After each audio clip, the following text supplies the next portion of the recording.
Wall Street's main indexes closed sharply lower on Friday as shares of chipmakers dropped on concerns of weak demand, and shares of Amazon and other big tech companies also came under pressure.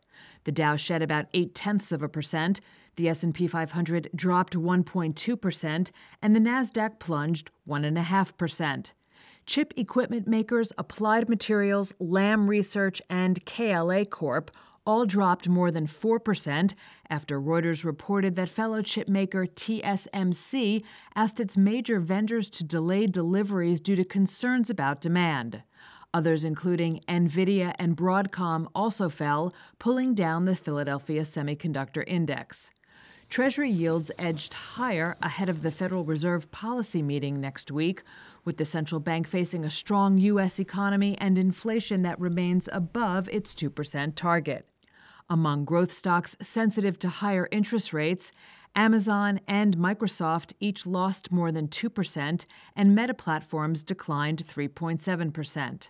Rod von Lipsey, managing director at UBS Private Wealth Management, thinks the pullback in megacap growth stocks will continue despite them having led the market this year. In some respects, you'd say that the mega-cap technology companies have supplanted what we used to think about as blue chip stocks.